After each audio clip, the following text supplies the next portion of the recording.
오늘 주제는 이렇게 뭐 어떠세요? 이렇게 공부하고 딸한테 붙들려갖고 밥 먹고 온다고.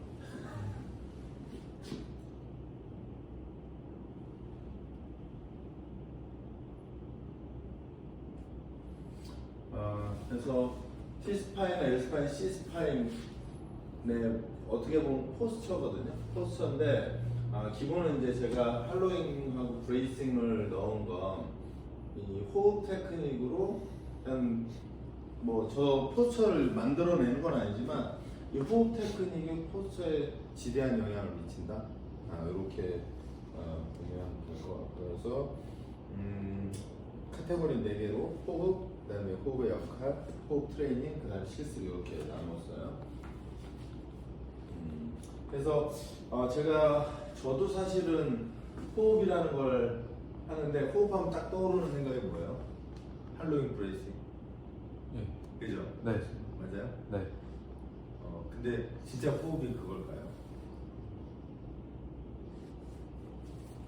여기 보면 뭐라고 돼 있어요? 호흡의 목적은 O2의 섭취와 CO2의 배설이라는 가스 교환입니다. 그래서 O2는 세포 내 미토콘드리아에 있는 전자 전달계에서 몰라요. 반응 시에 사용되는데 이때 발생한 에너지를 이용하여 생체는 ATP를 생성한다. 이게 호흡의 진짜예요. 근데 이제 이게 근골격계 입장에서 바라보다 보니까 브레이싱이냐, 드로잉이냐, 뭐 할로잉이냐 이런 이야기들이 주류를 이루는데 제가 왜 이야기를 썼냐면 넓게 보자죠. 전 검증되지는 않았지만 이런 생각 되게 많이 하거든요. 호흡 트레이닝 정말 해야 할까? 만약에 우리 5명이서 축구를 뒤지게 하면 어떨 것 같아요? 숨차면 호흡 트레이닝이 된 거라고 생각합니다. 그렇죠.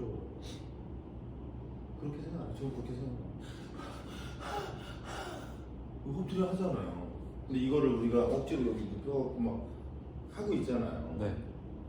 과연 그러니까 발상을 좀 전환할 필요가 있다라는 생각. 물론 이제 근골격계 환자이기 때문에 호흡 트레이닝이 필요해. 전 뭐 인정. 하지만 멀쩡한 사람은 그냥 뛰는 게 호흡 트레이닝에 더 잘 될 수도 있잖아요. 저는 그런 생각 되게 많아요. 그리고 어느 일정 수준 올라가면 오히려 뛰는 게 호흡 트레이닝을 더 잘 시킬 수 있죠. 왜냐면 우리 이거 1분에 몇 번 할 것 같아요? 10번? 근데 우리 숨 차면 이렇게 호흡을 하면 몇 개 할 것 같아요? 호흡의 강도. 감. 그렇죠. 말도 못해요. 그래서 좀 그러니까 우선 이런 생각 정도는 갖고 시작했으면 좋겠다. 이게 제 생각이에요. 그래서 제가 특히 이제 찬호는 물리치료를 정말 제가 그 얘기 많이 하잖아요. 물리치료에서 상상할 수 없는 일, 그죠? 네. 상상할 수 없어요. 왜? 호흡은 할로잉과 브레이싱이지. 근데 생리학에서 호흡은 가스 교환. 가스 교환을 통해서 에너지를 생성하는 거고 더 깊이 들어가면 그 에너지가 결국에 인체의 에너지 메커니즘을 만들어내는 구조로 들어가요. 이게 이제 근골격계라는 좁은 공간에서 보면 그렇죠. 그래서 공기를 마시는 것과 그 다음에 뱉는 것, 다이아프램의 움직임이 이렇게 나타난다. 이게 일반적인 거예요. 그래서 제가 조금 전에 말했듯 호흡은 가스 교환을 하기 위한 이런 메커니즘이 존재하는 거고 이 모든 걸 포함해서 우리는 폐활량이라고 합니다. 근데 호흡이 좋지 않은 우리가 말하는 호흡이 잘 안 되는 사람들은 폐활량이 좋을 수가 없잖아요, 기본적으로. 왜냐면 이제 뒤에도 나오겠지만 호흡을 얕게 하니까. 근데 아까도 말했듯이 최대 심박수까지 도달해서 호흡을 할 수가 없어요, 기본적으로. 계속 이렇게 절대 할 수 없거든요. 그러니까 그게 이제 이 최대 흡기하고 호기의 양의 용적을 키우는 일이죠. 폐 용적. 그래서 이제 예를 들어서 제가 이제 사실은 이것 때문에 이 잔기량에 대한 거를 되게 많이 그래서 제가 그런 멘트 하잖아요. 몸속에 있는 공기를 다 버리라고. 이 잔기량이거든요. 내 몸에 남아있는 잔기량이 대략 한 1500cc 정도 된다 하거든요. 근데 아마도 느낌으론 코어가 안 좋은 사람은 한 2000에서 3000cc 정도 되지 않을까? 그렇게 여기 이만하지. 네, 그래서 이 잔기량이 존재한다. 그래서 이게 이제 기본적으로 운동 생리학을 기반으로 하는 거예요. 자, 그러면 호흡은 성인은 12번에서 20번, 그래서 평균 16번 정도가 분당 호흡수라고 그러거든요. 분당 호흡수, 청소년은 16에서 19, 어린이 20에서 30, 여기 보면 앙팡, 어린애들 20에서 40, 그래서 얘네들이 잠잘 때 쌕쌕거려. 강아지도 쌕쌕거려. 왜냐면 호흡수가, 분당 호흡수가 크거든요. 그럼 폐 사이즈도 적고 호흡수도 그러면서 안정되게 일로 들어오면 12번에서 20번 사이가 일반적이라고 해요. 그 다음에 여기는 분당 최대 호흡수 보면 선수는 60에서 70? 60에서 70이면 초당 한번 이렇게 되는 거예요. 이게 거의 최대까지 가는 거죠. 얘가 최대. 대략 그래요. 그 다음에 노말한 비율 거의 다 비슷하죠. 운동 중에는 최대가 어른이 35에서 45회니까 아까 말했듯이 분당 35에서 45번 호흡 트레이닝이 가능한 거죠. 기본적으로 이거의 메커니즘으로 따르자면. 그래서 제가 선수 트레이닝 시킬 때 유현진 선수도 그 친구가 왼쪽 고관절에 약간의 불안정성이 있어요. 그래서 저는 어떻게 시키면 저도 왼쪽에 있거든요. 제가 달리기를 시키면 또 이렇게 뛰잖아요. 그죠? 저는 어떻게 시켰냐면 이것도 이제 여기에서 약간 들어온 건데 왼쪽 발을 내딛으면 불안정하잖아. 그때 어때? 느낌? 잡힐 것 같죠? 근데 이걸 호흡을 그냥 언밸런스하게 불규칙하게 하면 내가 아무 때나 호흡하는 거잖아. 그래서 선수한테 저는 그렇게 뛰면 시키거든. 왼발 디딜 때 호흡 내려요. 그러면 디드면 후 그러면서 강체가 되잖아. 그러면 펠빅의 흔들림도 딱 잡히겠죠. 뭐 이런 것들이 이제 제가 유산소와 결합시켜서 그러면 만약에 선발 투수가 만약에 30분을 런닝한다. 그럼 발을 몇 번 디딜 것 같아요? 어마어마하게 많아요. 그 호흡을 계속하면 저는 그런 식으로 그래서 여기엔 자료가 없겠지만 제가 옆에서 뛰면 계속 왜냐면 거의 절대 세뇌시켜요. 이렇게 하지 않고서는 못 견디게 옆에서 계속 그러면 하거든요. 언젠가는. 그래서 제가 나타나면 해요. 네. 지금은 하는지 안 하는지 잘 모르겠지. 하지만 이게 호흡과 유산소 근력을 이게 아까도 제가 이게 떨어져 있지만 사실 완전하게 뗄 수 없는 것들 저는 이렇게 정의하고 있어요. 그래서 호흡은 예를 들어서 들어와요. 호흡은 이 가쁜 호흡, 얕은 호흡이라고 하죠. 그 얕은 호흡이 증상에 대한 두려움과 활동을 기피하고 얘가 체력을 감소시키게 돼요. 왜냐면 아까 말했듯이 가스 교환이 원활하지 않을 건 아니에요. 근육에서 내가 받아들이는 산소의 양도 부족해질 거고. 그래서 얘를 뉴트럴한 브리딩, 얘가 노멀한 거거든요. 근데 이제 이게 보통 흉가계 호흡이나 아니면 정상적인 호흡을 못하면 이렇게 되니까 얘가 뒤에도 나오지만 폐포까지의 가스 전달이 잘 안 되는 거죠. 부족해지는 거죠. 네. 그래서 이런 호흡들이 존재한다.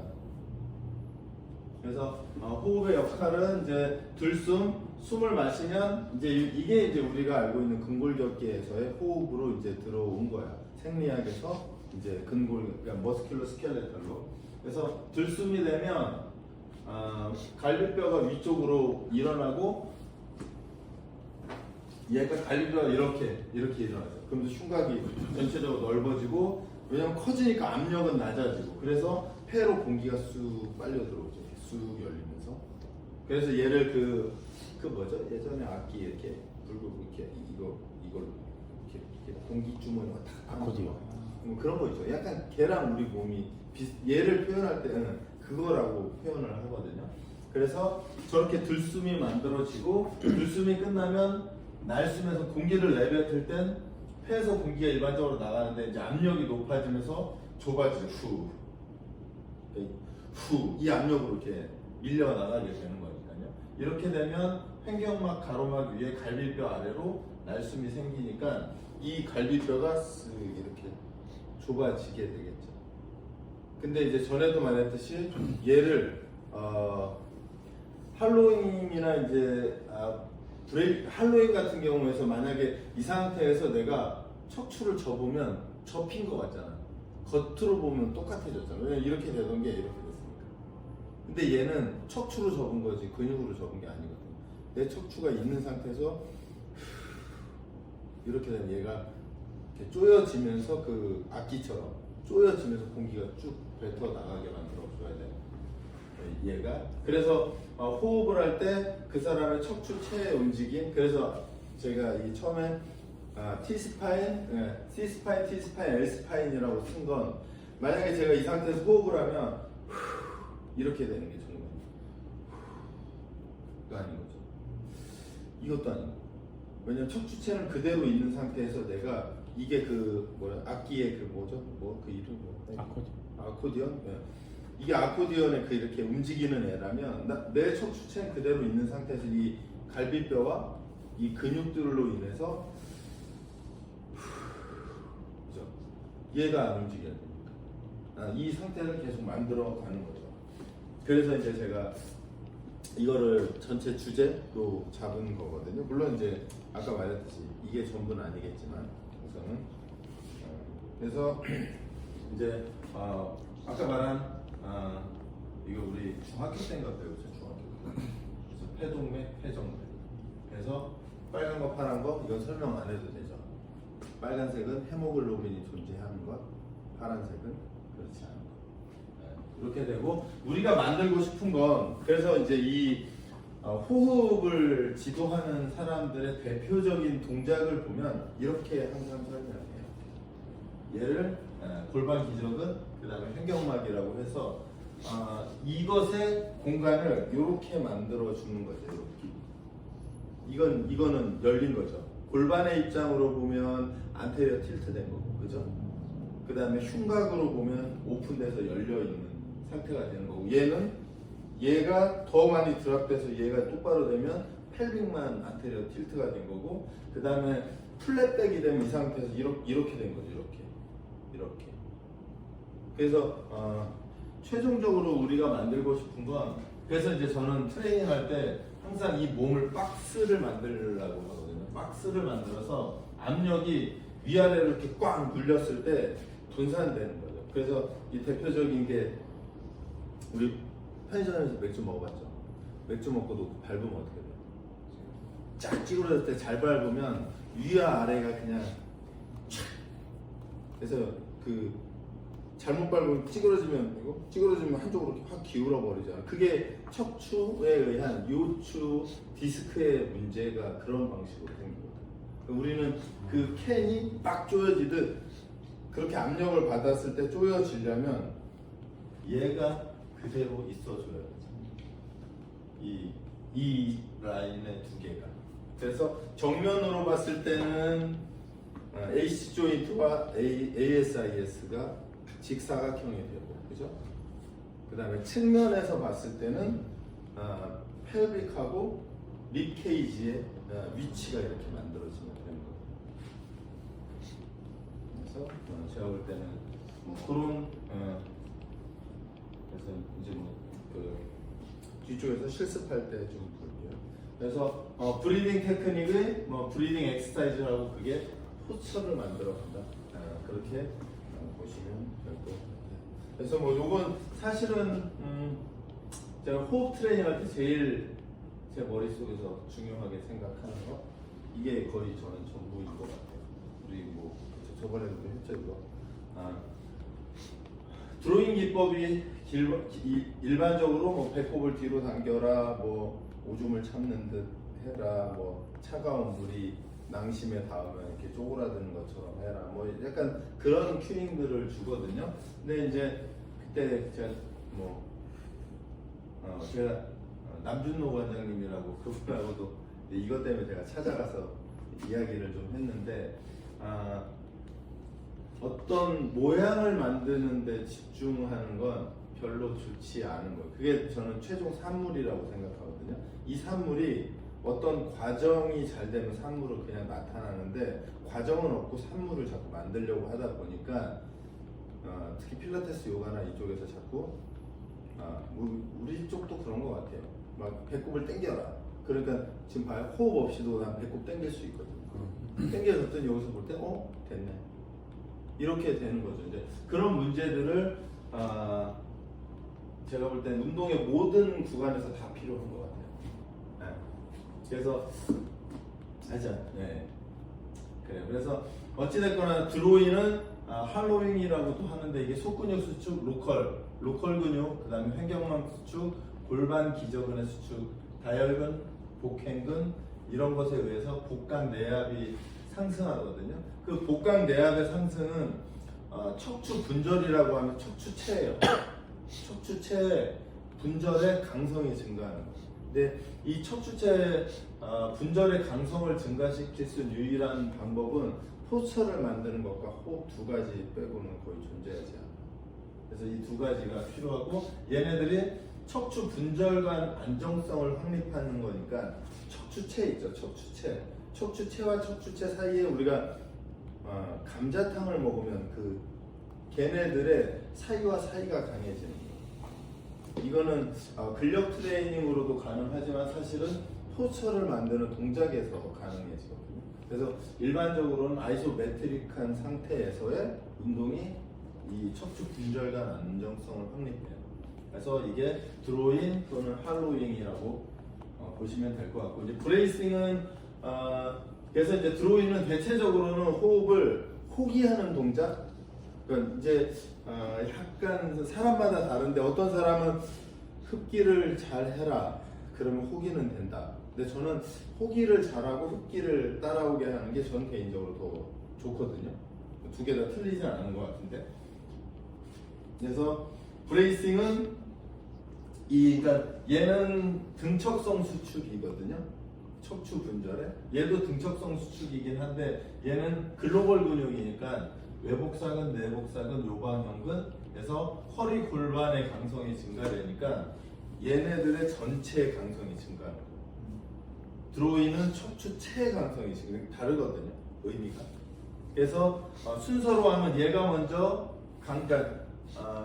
로컬 근육의 강성이 증가하고 그걸로 글로벌로 끌고 올라가는 거죠. 그래서 어깨로 하면 얘가 약간 로테이트 커프 같은 애고, 얘가 삼각근이라든지 광배근이 되는 거죠. 느낌으로 보자면. 네. 그래서 이 두 가지가 각각 다르다. 그래서 제 스타일로 하면 드로잉은 호흡을 뱉으면서 생기거든요. 호기를 계속하면 갈비뼈가 아까 말했듯이 닫히는 느낌이 나죠. 이렇게 안으로 크로징 되는 느낌이 나죠. 그래서 이게 혹시 수영해본 친구 있는지 모르겠지만, 수영할 때 자명을 해서 마지막에 호흡이 부족하면 이러면서 호흡을 빼거든요. 그때 딱 나타나요. 그러면 진짜 몸속에 공기가 단 하나도 없는 느낌이 나거든요. 그때 이게 완전히 다 쪼여지거든요. 그리고 브레이싱은 보통 이제 무거운 데드리프트를 하거나 이럴 때 호흡을 내가 이렇게 약간 바깥으로 밀면서 하는 거라, 이 안쪽에서의 척추 강성을 증가시켜서 만든 상태에서 내가 강력한 힘을 쓰면 호흡이 잠기잖아요. 그게 투구를 하든 축구를 하든 권투를 하든 호흡이 이 임팩트 구간에 딱 잠기는 그 순간에 브레이싱이 만들어지거든요. 그래서 이 두 개가 다른 메커니즘을 가지고 있다. 근데 제가 본 선수 일반인 중에 확률인데요, 브레이싱을 못해서 문제가 된 사람과 드로잉을 못해서 문제가 된 사람, 저는 99대 1인 것 같아요.